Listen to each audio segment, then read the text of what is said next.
Hello friends, welcome to another awesome episode of Travel Right. We are going to talk to you today about the Caribbean islands, Antigua and Barbuda.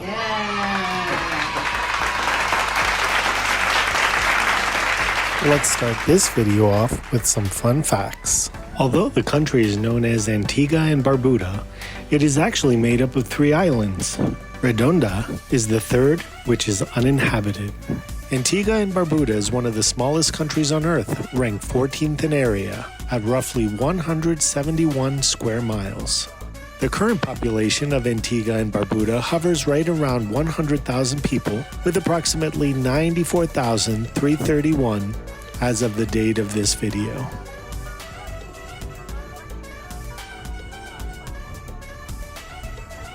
We were fortunate enough to visit as part of a larger trip to a couple of other islands, but I do vividly remember our day there. It was fantastic. Beautiful blue water. The weather was pretty good. It was early November when we were there. The water was a little choppy on the boat that we went out on, but it was a gorgeous day, right? Yeah, absolutely. The weather held up for us, and that's one of the stellar things about the whole trip.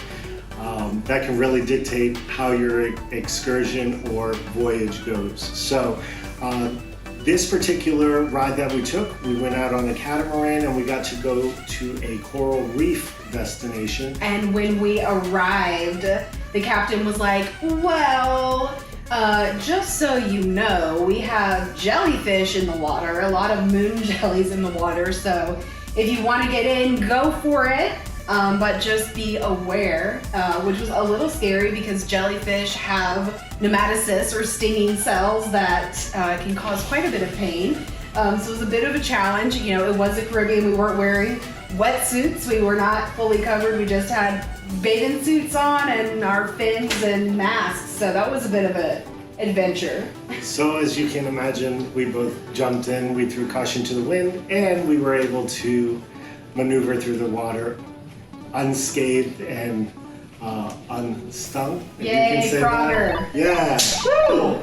So beautiful water. The visibility was fantastic. It was. The captain said we were about 20 feet, between 20 and 25 feet deep where we were, and we did get to see a few fish, mostly jellyfish, and we did get to see the reef as well. One of the things that I want to talk about today, and we're going to have a more comprehensive video dealing with this particular topic of coral reefs.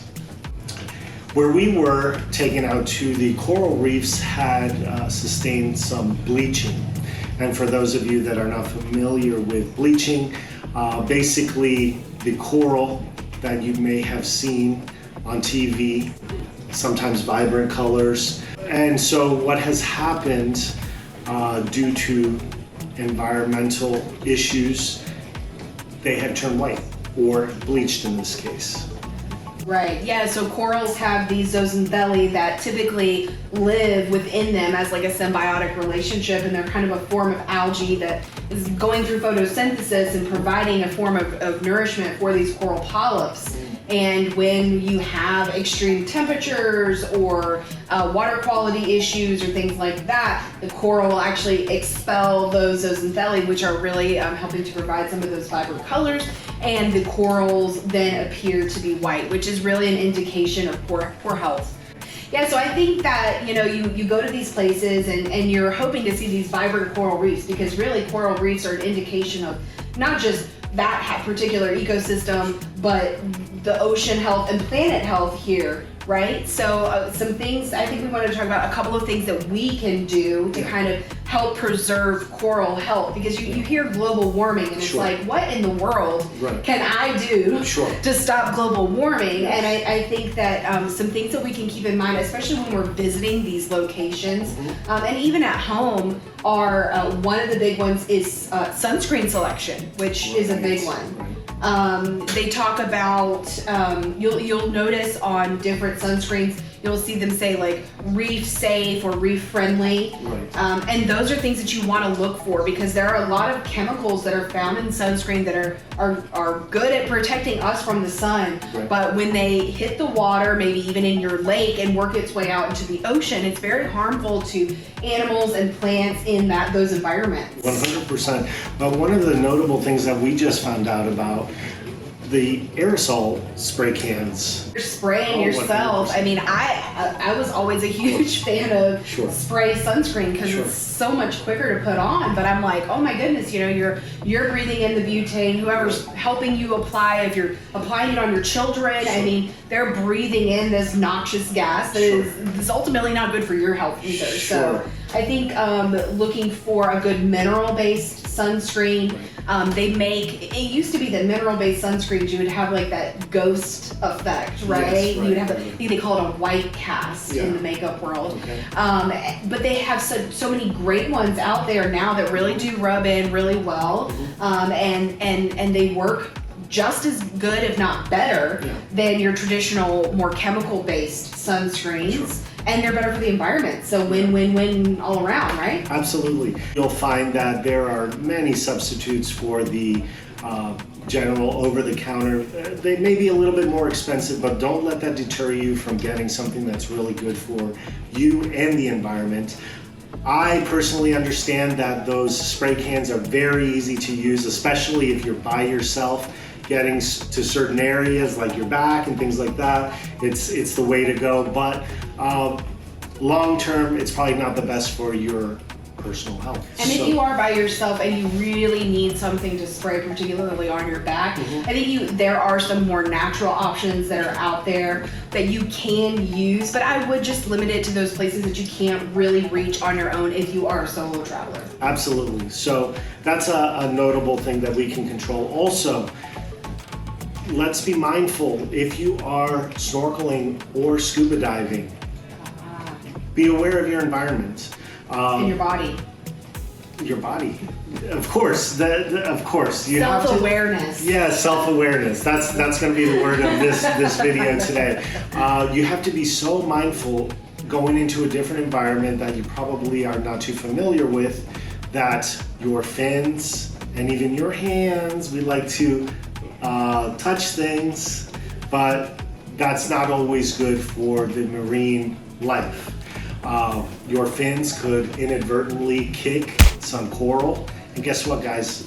That coral may be damaged for life. It takes years to build those. If it does, Years. it will take years for it to come back, and ultimately that will make the surrounding area suffer. Fish have to go to different places, things of that nature. So, Sediment from your fins, also stirring up a lot of sediment.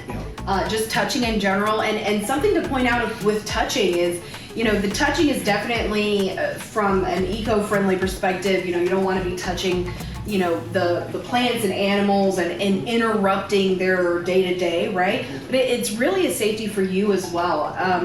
Especially people that are traveling down to the Caribbean that are maybe not on reefs very often, they're not in the ocean as frequently.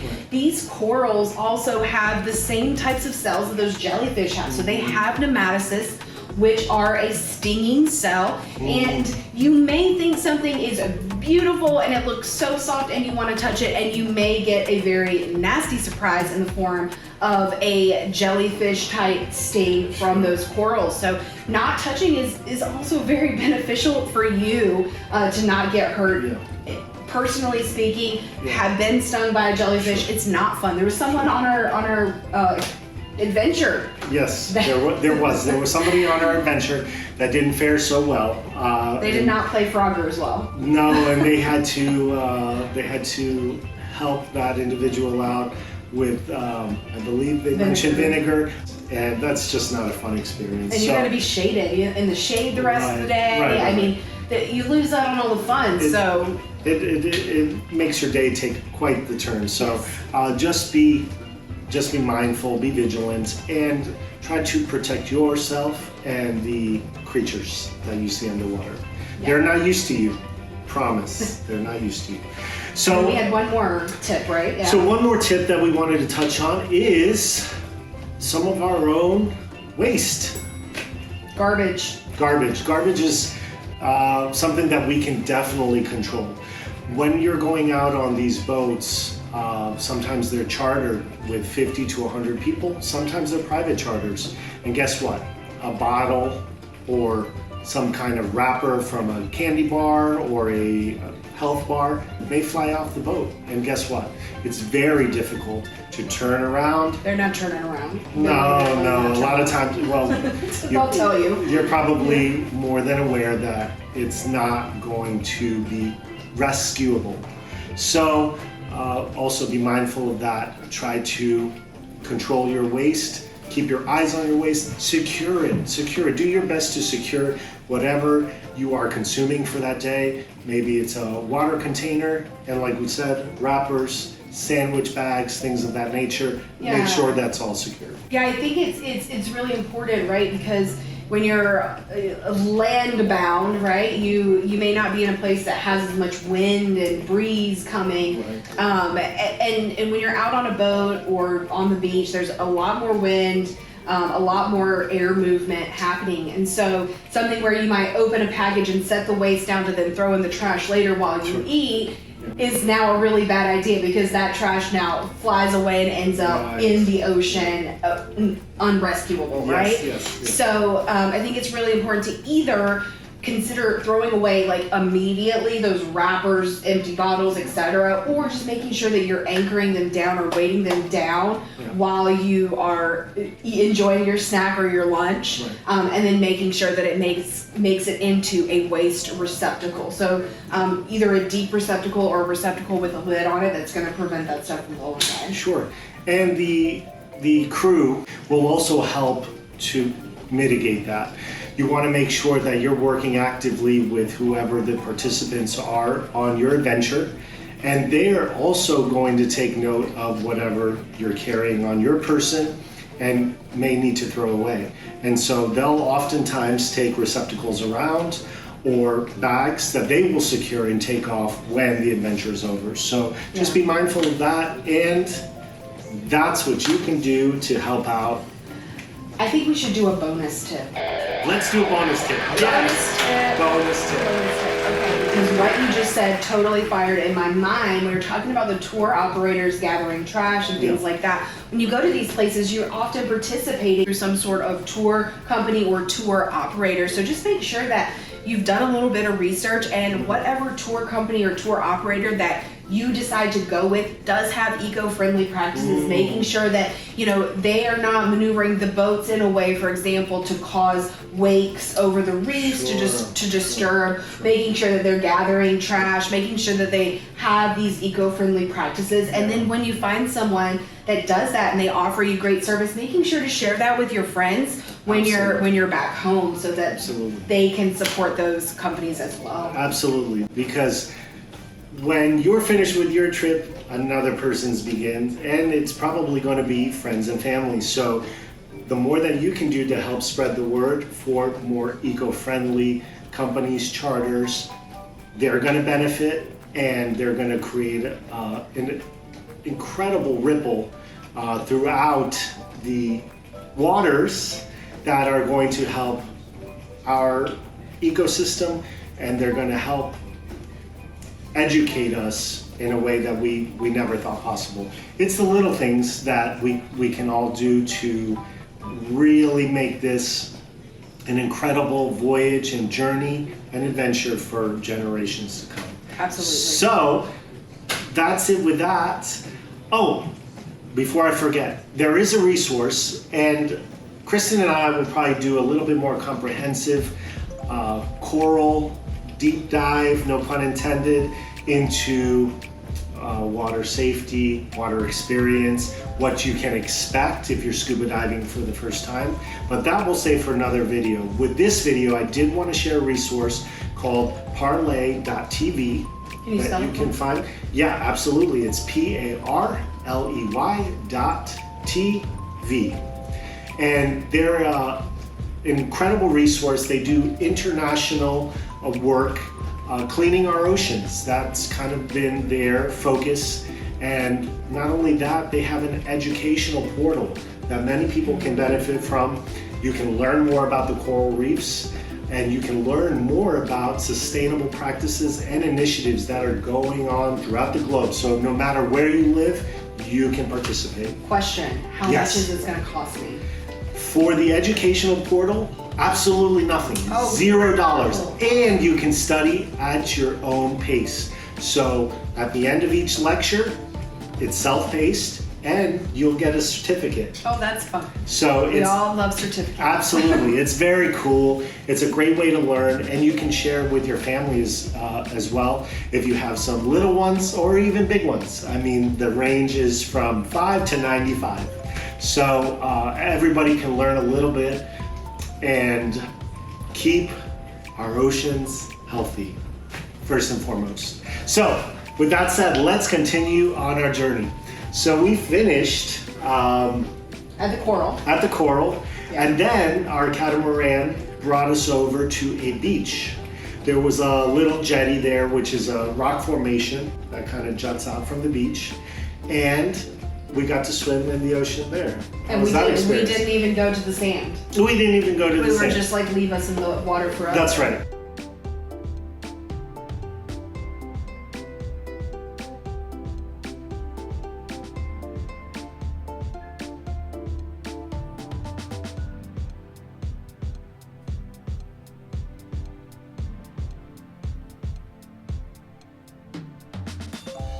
We are beachside now, swimming in the water.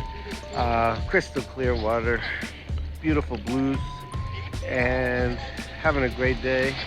Sun is shining. What more could you ask for? The crew on the catamaran, they were very fun and generous. They liked to have a good time. They allowed us to disembark, jumping in or walking in. I think some rum punch and beer on the way back. Rum punch and beer.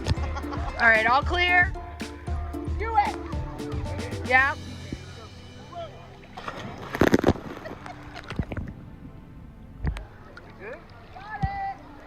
Snailed it. A little bit of dancing right before we made our way back.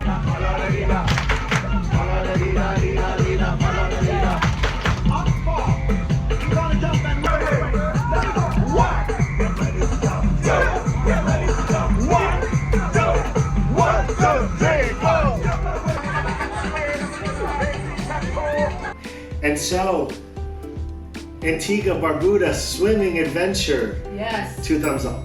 Very nice. Absolutely. And I think like most tropical islands, it has a little shopping area when you first get off. Yep. Which I think is great, but I think if you're going to these islands, it's really critical if it's your thing and you really want to experience the islands and the flavor and the local culture, make sure you get out of those main shopping areas. Absolutely. I think something else to note, I think we did mention that we were there early November, which is a little on the edge of peak season, which was great as far as crowds go, but just keep in mind that a lot of these islands definitely have a season, and when they're not in peak season, a lot of your shops and restaurants and things like that do close down because there's just not a lot of customers. So just keep that in mind.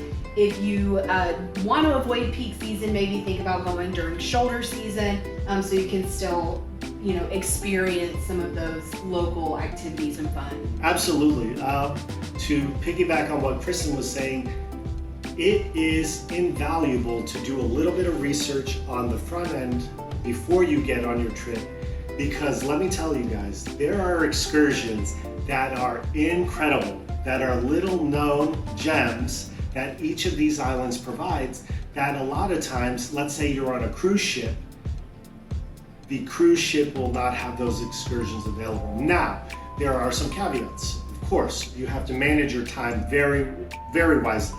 You have to get off the ship probably earlier than you're used to and make the most out of your day. You also have to make sure travel time to and from, to make sure that you get back in time. Now, if you're there for a few days, the world is your oyster. You get to do many of these cool things, but as Kristen mentioned, do yourself the ultimate favor. go out, check out the local culture, check out the local cuisine.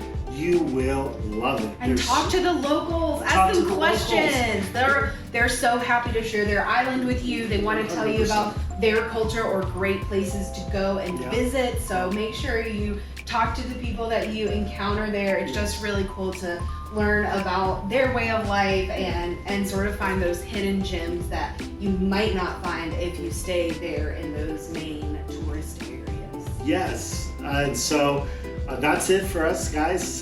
So glad that new format. Hey, listen, if you like the format, give us a smash on the like. Please don't forget to subscribe. We love having new friends, new followers, new family that we can connect with throughout the globe on our adventures. And we love doing this for you guys. So if you like this format, we'd love to do it again. Awesome. And that's it. Until next time, we'll see you soon. Bye. We are having a blast. The water is crystal clear. It's so beautiful. So happy to be here.